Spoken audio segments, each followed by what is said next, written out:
All new at 6, lost in the Bermuda Triangle. At least that's what people thought happened to a ship that just in the 1920s vanished. They called it a coincidence, a compass error, just another unlucky squall in the Atlantic. But in 2025, everything changed. A quiet signal from orbit shattered decades of doubt, confirming that the Bermuda Triangle mystery wasn't just real. It was far worse than imagined. Damn it, if we just fly west, we would get home. Hold it. Head west. Damn it. The story doesn't end with vanishing planes or ghost ships. It begins with something hiding in plain sight. We have all these mysteries in the Bermuda Triangle. A ship sinks through that and it's gone. Peel the lid off of that and go down and look. And guess what? They're all there. Something that's been silently stalking our skies and seas for over a century. This isn't science fiction. It's data. Hard, recent, and deeply unsettling. For years, experts dismissed the legends as sailors' tales and pilot error. But now, one specific pattern, buried in thousands of incident reports, has finally been exposed.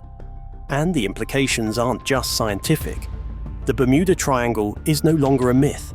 It's a warning system we've been ignoring, until now. The birth of Bermuda Triangle. On December 5, 1945, a squadron of 5 US Navy TBM Avenger torpedo bombers, designated Flight 19, took off from Naval Air Station Fort Lauderdale on a routine navigation and bombing training exercise.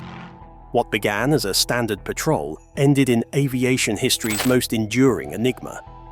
Led by Lieutenant Charles C. Taylor, the flight was scheduled to follow a triangular route over the Atlantic and return in 3 hours. But shortly after their first leg, Taylor radioed that his compasses had failed and that he believed the squadron was lost. I don't know where we are. We must have got lost after that last turn. Both my compasses are out. Over the next few hours, increasingly frantic transmissions revealed confusion, deteriorating weather, and a loss of bearings. Then, radio contact ceased. No trace of Flight 19, or its 14 crew members, was ever recovered. The mystery deepened just hours later when a Martin PBM-5 Mariner rescue plane, dispatched to find Flight 19, also vanished with 13 crew on board. Witnesses aboard a passing tanker reported seeing an explosion in the sky where the rescue craft was last tracked. Despite massive search efforts over land and sea, no wreckage from either the patrol flight or the rescue aircraft was located. The Navy's official report originally blamed pilot error, but after pushback from Taylor's family, the verdict was changed to cause unknown. This ambiguity provided fertile ground for what would soon become one of the 20th century's most notorious legends. With decades passing and the audio logs opening to declassification, reconstructions went about attempting to track the flight paths to mitigate the tragedy. Simulations upholding the compass readings and training procedures of 1945 established that Taylor may have confused the Bahamas for the Florida Keys, heading the squadron to the northeast into open waters under the misapprehension of heading west. The error would be aggravated since it was reported that Taylor had a history of getting lost. He could indeed have set off after a hangover incident and without a watch, essential navigation equipment of the time. When modern analyses were performed, they would have revealed that had Flight 19 actually gone off base via Taylor's mistaken orders, the aircraft would, beyond doubt, have run out of fuel and had to ditch far away from their intended return position. However, the tragedy of Flight 19 went deeper than any mere problems of command and control. It spawned the mythical lore of what would later be termed the Bermuda Triangle.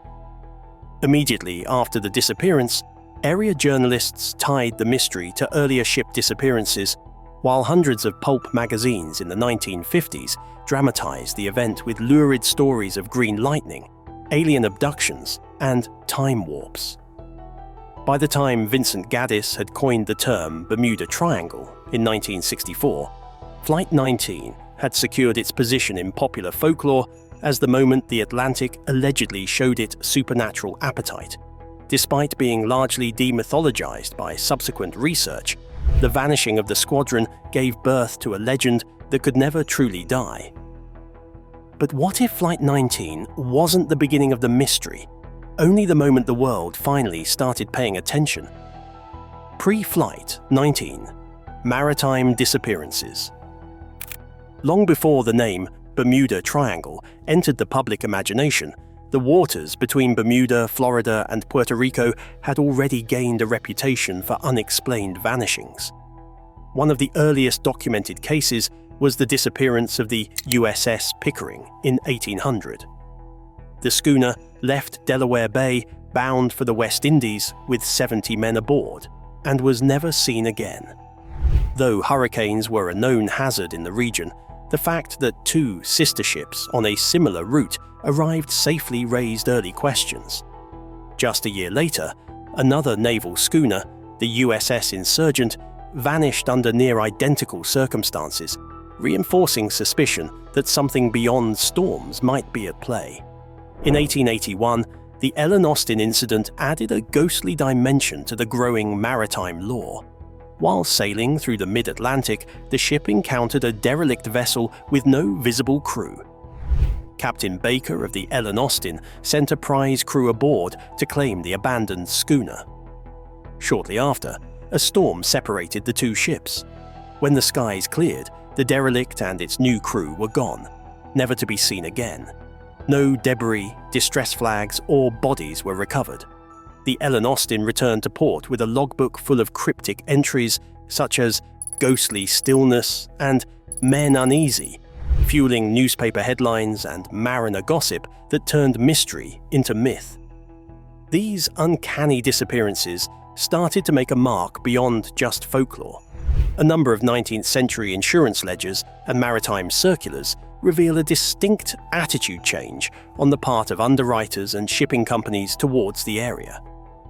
By all accounts, by the 1880s, subdued premiums similar to war risk were levied on ships traversing certain corridors in the northern Atlantic, especially near the Bahamas and the Yucatan Channel.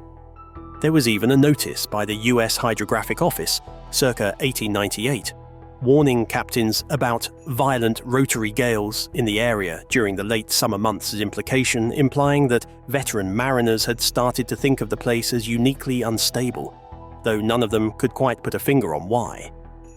This institutional apprehension reinforced stories, almost on the verge of superstition, shared among sailors.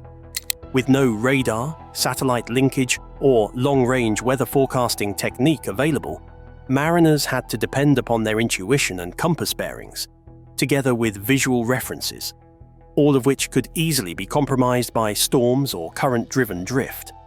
This absence of hard data in an already naturally unpredictable region meant that each lost vessel became a whisper of something larger. Tales of sea monsters, ghost ships, or cursed waters circulated in crackpot circles, but rather among bona fide seafarers and merchant mariners. By the time Flight 19 vanished in 1945, that part of the ocean had accrued a very heavy ledger of disappearances, eerie silences, and wild superstition. The legend of the Triangle did not begin in the skies. It was first written on the ocean before aviation ever came into the picture.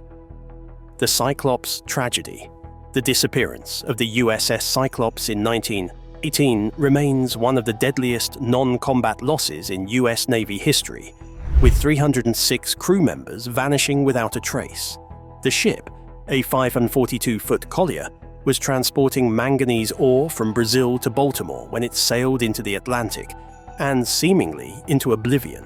What makes the Cyclops case so haunting isn't just the lack of wreckage or distress calls, but the ship's inherent design vulnerabilities.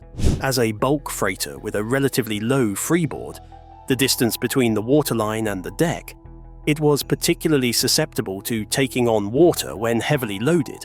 The ore itself was dense and poorly packed, possibly causing a dangerous shift in weight distribution during transit. This vulnerability becomes more critical in situations where command decisions intersect with risk. The Cyclops captain, George W. Worley, was known for erratic behavior and poor leadership. Historical records suggest that despite warnings of deteriorating conditions, Worley chose a direct route that minimized fuel use but offered little shelter from open ocean stresses. Similarly, nearly a century later, the El Faro, a 790-foot cargo ship, tragically sank in 2015 with 33 lives lost. Though newer and more technologically advanced than the Cyclops, the El Faro was also a low freeboard vessel, carrying heavy cargo and operating on a tight schedule. Captain Michael Davidson made the fateful choice to sail near Hurricane Joaquin, prioritizing schedule adherence over storm avoidance, a decision later scrutinized in detail during federal investigations. Both accidents share a disturbing pattern: heavy cargo, old or stress-prone hulls, and some margin of human error. In neither case did the investigators find something truly exotic to say, nor something supernatural. Rather, they reveal a pattern of structural and operational hazards that are magnified when decision-makers underestimate the sea's volatility or overestimate the resilience of a vessel. The very limited maneuverability that a bulk freighter has under full load is one of the risks when a captain delays any evasive action or simply misjudges the appropriate time to act. These historical tragedies serve as grim reminders that most of the time, engineering and human errors play a far greater role in maritime incidents than ever could any sort of mystery. As shipping vessels become ever larger to sustain the global trade, it is essentially the same vulnerabilities that keep haunting the instability of loads, reduction of freeboard, or perhaps the over-reliance on human judgment, error-prone at that. The losses of Cyclops and El Faro were not isolated accidents. They are symptomatic of fundamental problems in maritime logistics, design, and command that continue to threaten the world today, especially in erratic sites like the Bermuda Triangle. Aircraft vulnerabilities in the Triangle. Aircraft operating over the Bermuda Triangle face a unique combination of operational vulnerabilities, many of which stem from navigation drift and fuel range limitations. Especially in the era before satellite navigation, pilots relied on magnetic compasses and dead reckoning, methods that could quickly become unreliable over the ocean, where visual references are scarce and magnetic anomalies more common. A small miscalculation in heading could put an aircraft dozens of miles off course within an hour. This kind of cumulative drift was a critical factor in several disappearances, as pilots, believing they were correcting course, may have actually been flying deeper into open water and away from refueling or rescue options. In aircraft like the World War II-era TBM Avenger, this error window was catastrophic due to their limited fuel endurance of around 4 hours. Operating at lower altitudes over warm, storm-prone waters also imposes aerodynamic and performance challenges on aircraft. Warm sea surface temperatures reduce air density, which can subtly but significantly degrade lift and engine efficiency, especially in piston-powered or heavily loaded aircraft. Planes flying low to maintain visual navigation or avoid bad weather may inadvertently place themselves in zones where performance margins shrink. In such conditions, a sudden need for evasive maneuvering, terrain clearance, or rapid ascent may exceed the aircraft's actual capability, especially if combined with weight imbalance or aging airframes. These aerodynamic limitations, though rarely discussed in popular accounts, have played a silent but serious role in many triangle-related incidents. Adding to these risks is the ongoing disruption of communications and tracking systems within the region. Several aircraft, both military and civilian, follow a procedure of issuing status updates, sometimes calm and casual, just before they vanish off the radar screens. These phenomena are commonly termed as ghost radar tracks, a sudden exit of the signal where the aircraft disappears without issuing a mayday signal. In multiple historical cases, radar operators reported solid and steady signals until these signals simply blinked out. This phenomenon can be caused by one or more combinations of signal interference, orderly rapid descent from range of radar, or even mere equipment failure. In every such case, however, the end result remains that the search and rescue teams are left without the exact last known position, placing recovery efforts under severe handicap. Even in the modern era, when GPS and satellite transponders are a utility, one of the key vulnerabilities remains equipment failure, coupled with human over-reliance on automation. Crews, expecting technological backstops, may be less alert to subtle drifts or fuel mismanagement, generally in remote areas with scant ground support. The psychological effects of flying over the Bermuda Triangle, a superstitious area really, can also affect crew behavior, inducing an overcorrection or stress-induced error-based decision, or just a hasty decision taken under the impression of being threatened. Given all these passage-level vulnerabilities put together, it becomes a fair assertion that the dangers of the Bermuda Triangle are not really mysterious, but are, instead, embedded in the technical and procedural requirements of flying long distances over a big and unforgiving ocean. Oceanic monsters made real. For centuries, tales of monstrous waves rising from calm seas were dismissed as nautical folklore, exaggerated by frightened sailors or misunderstood accounts of storms. That perception changed abruptly on January 1, 1995, when the Draupner oil platform off the coast of Norway recorded a single wave measuring 84 feet tall, far higher than surrounding waves and well beyond what conventional models predicted. This Draupner wave provided the first indisputable instrument-recorded evidence of a rogue wave, a phenomenon capable of appearing without warning and delivering immense force to any vessel in its path. Its confirmation rewrote oceanographic textbooks and forced maritime engineers to reconsider structural safety thresholds for ships operating in high-risk waters like the Bermuda Triangle. Unlike tsunamis, which are triggered by seafloor disturbances, rogue waves form due to constructive interference. When multiple smaller wave systems align perfectly, their energies combine into a towering wall of water. Rogue waves are not only taller but also steeper and more violent than surrounding waves, making them uniquely destructive.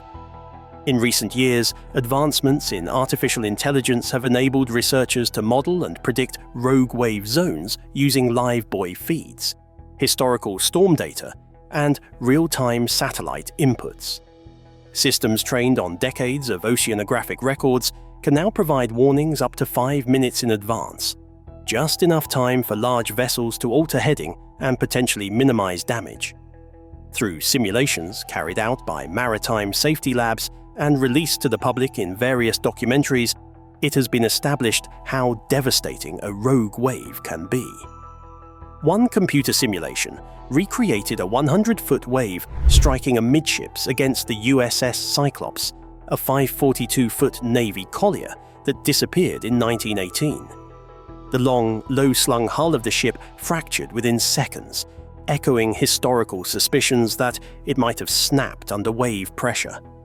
Similar tests on modern cargo ships, such as Panamax-class freighters, show that even today's huge vessels might be critically damaged by a single rogue wave if hit from the wrong angle, especially when fully loaded and low in the water. These findings serve to further put emphasis on the fact that the greatest threat posed by rogue waves is not just their height, but how sudden and unpredictable they are. While the technology highlighted might be able to warn about high-risk areas, not all vessels are sufficiently equipped or manned to respond in time, especially those older and slower-turning ones, still commonly seen within world shipping lanes. With all their AI alerts and structural improvements, rogue waves remain a deadly wildcard in marine navigation. In the Bermuda Triangle, where overlapping currents and unstable weather systems mingle to increase the probability of wave interference, these oceanic beasts present a constant hazard. Unlike the myths that shadow the region, rogue waves are very real, measurable, and scientifically understood. And perhaps it is the very certainty of this fact that makes them all the more horrifying.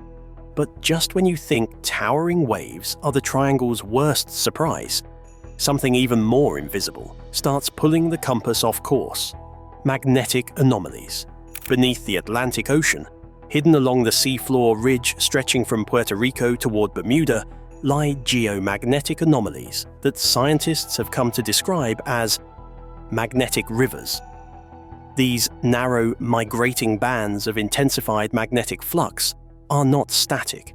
They shift subtly over time, influenced by both tectonic movements and fluctuations in Earth's magnetosphere. When vessels or aircraft cross these invisible ribbons, navigation systems, especially older magnetic compasses, can behave erratically. In regions like the Bermuda Triangle, where these anomalies are especially active, the result can be a navigational environment far more chaotic than standard charts suggest. Throughout the 20th century, countless pilots and ship captains reported compass behavior that defied logic. In one notable account, a freighter's navigation officer documented a 30-degree compass swing while crossing the Florida Straits, just before the ship vanished from radar.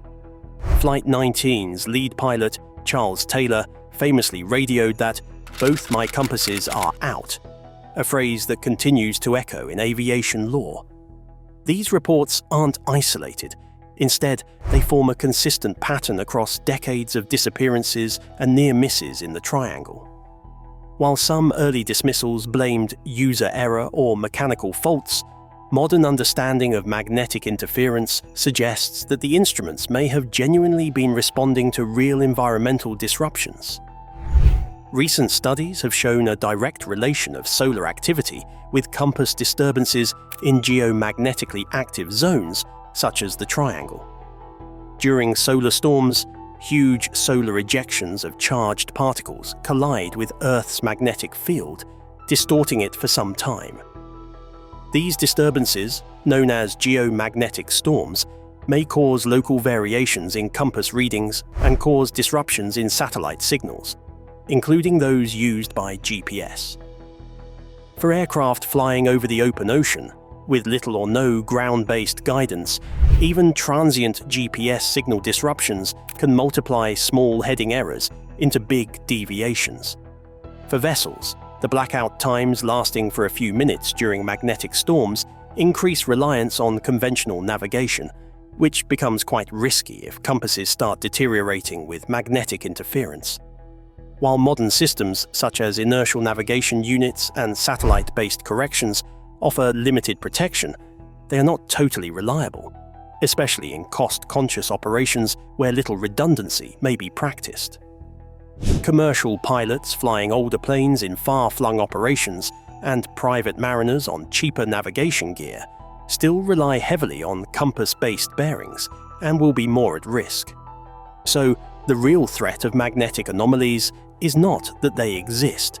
They are invisibly working to undermine decision-making in environments already fraught with stress and uncertainty. Alongside these geomagnetic disturbances in the Bermuda Triangle, a plausible explanation for why so many vessels reported being confused just prior to vanishing, and why so few found halfway through a compass-based bearing, was given: microbursts and atmospheric hazards. High above the tropical waters of the Bermuda Triangle, hexagonal cloud formations have captured the attention of meteorologists and aviation safety experts alike. First identified in satellite images around 2016, these unusual formations, each spanning up to 50 miles across, appear primarily over the Bahamas and are marked by sharp edges and uniform shapes rarely seen in natural weather patterns. Researchers later discovered that these formations often coincide with extreme vertical downdrafts, sometimes referred to as air bombs or microbursts. Unlike broad storm systems, these microbursts are compact, short-lived, and incredibly violent, striking suddenly and dissipating before they can be tracked using conventional radar. When an aircraft encounters a microburst, it may suffer catastrophic loss of lift in seconds. These downdrafts involve cold, dense air plummeting toward the surface at speeds exceeding 100 miles per hour. As the air strikes the ocean or land below, it spreads outward, generating dangerous wind shear. For a plane flying at low or moderate altitude, especially during takeoff or descent. Entering a microburst can result in one wing losing lift faster than the other, creating a deadly roll. Even at cruising altitudes, the sudden drop in upward airflow can stall engines, confuse autopilot systems, and leave the crew with virtually no time to recover. What's especially troubling is how these microbursts can strike without visible signs, catching even experienced pilots off guard. In 2021, the Trident satellite constellation began taking high-spec atmospheric data over the Bermuda Triangle, especially focusing on multiband imaging and synthetic aperture radar on microburst activities. During its second pass, Trident spotted the downward phase of what was previously invisible air punching through the lower atmosphere and creating a 12-kilometer ring of foam as it hit. Sensors recorded a localized pressure drop equaling that of a Category 2 hurricane, but with a great deal less footprint and under 3 minutes. What the Trident gathered affirmed what pilots had long been afraid of: unpredictable, sudden air disturbances, which sometimes have the vicious consequence of killing. This gave the first high-resolution and real-time evidence to back up previous findings that had only been affirmed by crash investigations or survivor reports. These advances in terms of detection notwithstanding, the menace posed by microbursts remains very real, especially in those pockets where conventional weather forecasting fails to support. Thunderstorms tend to be quite slow with broad development as opposed to microbursts, which form suddenly and even with clear skies often. Commercial weather systems do not find them. The flight path that seemed perfectly safe a minute ago can turn deadly from the microburst onset. A miraculous calm before the storm of microbursts in the Triangle can prove fatal to pilots flying through. While the Trident data has improved upon the understanding, unless cockpit systems start responding in real time to such abrupt changes, the microburst atmospheric hazards will continue to make flying uniquely perilous over this zone. Trident Satellite Network. Launched in 2024, the Trident Satellite Network represents a transformative leap in Earth observation technology, specifically engineered to monitor the Bermuda Triangle in near real time. Unlike traditional weather satellites that scan the globe every 90 minutes, Trident's 6 microsatellites focus exclusively on a single polygonal region in the Atlantic. Each unit is equipped with hyperspectral sensors and synthetic aperture radar, SAR, enabling it to see through cloud cover, detect heat signatures, and measure atmospheric and oceanic disturbances in granular detail. The hyperspectral imaging identifies subtle changes in water vapor, while SAR captures precise wave heights and surface motion, even in the midst of storms or night conditions. What sets Trident apart is its integration of these high-fidelity readings into a real-time alert system for both maritime and aviation routes. Data collected by the satellites is processed on board using Edge AI, which filters out irrelevant information and sends priority warnings to ships and aircraft crossing the region. These alerts, transmitted within seconds, include geolocation-tagged risk zones, red for confirmed microburst activity, yellow for magnetic anomalies, and orange for wave convergence. Pilots receive cockpit notifications, while ships receive overlays directly onto their electronic chart display and information systems, ECDS. The result is a dynamic, continuously updating safety grid across the Bermuda Triangle that previously didn't exist. Such an uncommon monitoring ability has made the very basis of search and rescue protocols inoperable. Previously, response teams heavily depended on last known positions, extrapolation of drift patterns, and weather models, all time-consuming methods that lost valuable hours during recovery. Now, whenever a vessel or aircraft goes silent in the monitored corridor, Trident logs the event with precise timestamps and conditions prevailing at the time of disappearance. Rescue operations can not only shoulder a tighter circle for searching, but also fast-track and perform their tasks better. In a test case in 2025, a small cargo vessel sent out a distress ping seconds before vanishing from automatic identification system tracking, and thanks to Trident's data, Coast Guard units were able to arrive in 40 minutes and find survivors who may have otherwise been lost. Beyond the bounds of emergency response, the data generated by Trident is shaping policy and protocol. Shipping companies now look at hazard heat maps before putting together routes, while insurers begin to adjust premiums based on risk exposure in real time, instead of averages over history. The aviation sector is beginning to require Trident-linked receivers for charter flights crossing the Triangle. Most important of all, the success of Trident has spurred proposals for similar networks over other high-risk zones like the South China Sea and the Gulf of Alaska. By transforming what was once a mysterious region into a highly charted and monitored precinct, Trident has nearly metamorphosed from a reactionary force against peril into a proactive one, anticipating it. Legal accountability. As predictive technologies like the Trident satellite network and AI-based maritime hazard alerts become more accurate, they are ushering in a new era of legal accountability in the shipping and aviation industries. In the past, captains and pilots could reasonably claim that natural disasters were unforeseeable. But now, when real-time alerts flag microbursts, magnetic anomalies, or turbulence corridors, choosing to ignore those warnings carries potential liability exposure. Maritime law is rapidly evolving to reflect this shift.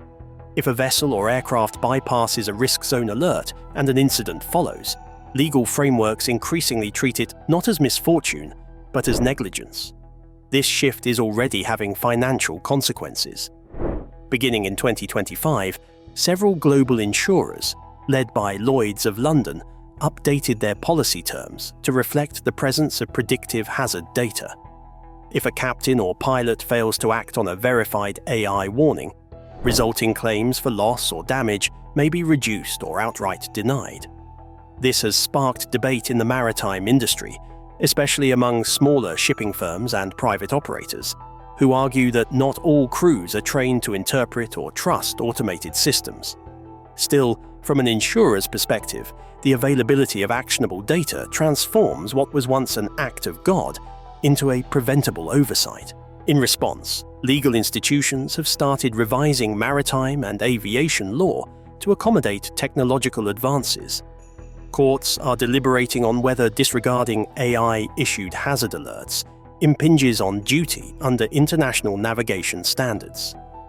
Regulators in the US and the EU are deliberating requirements for certain types of vessels to install AI-linked hazard receivers and to keep digital logs of their compliance in response to real-time alerts.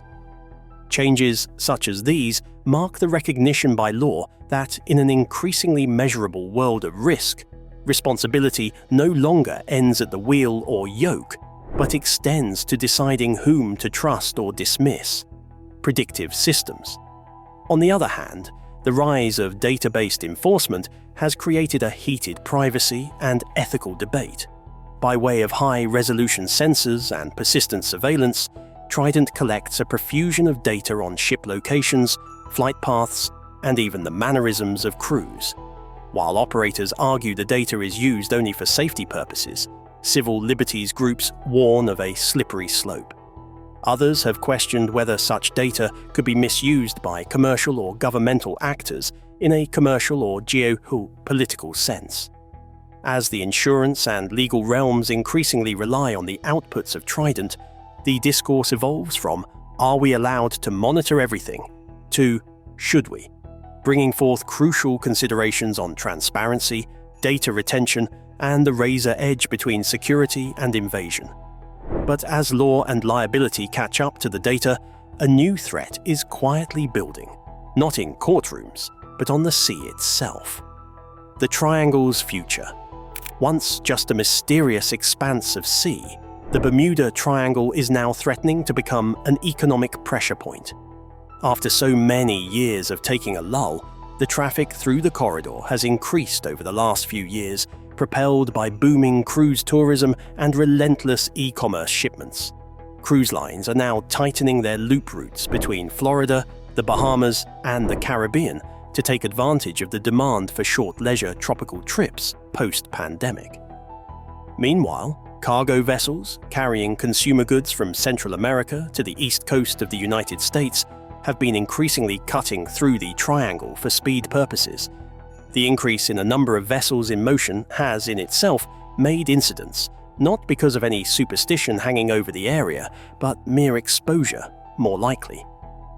Experts foresee that by 2040, with the continuation of present trends, the triangle will be hosting thrice as many Category 4 or higher storms, along with congestion from vessels that traverse trade lanes stretching afar. The region would become an undoing of accidental spending apart from systematic upgrades in the design of ships, flexibility in routing, and onboard response protocols to hazards. The intriguing factor lies no longer in elucidating untoward disappearances, but in preventing all too clear ones. Real dangers are not lurking down below. They come from the top, from within, and all around an economic, climatic threshold fuel. If this unraveling of the Bermuda Triangle left you thinking twice about what's really out there, don't stop here. Like if you learned something new, comment your theory below and subscribe so you don't miss what's coming next. And if you're ready to go deeper, watch the next video on your screen. It connects the dots in a way you won't expect.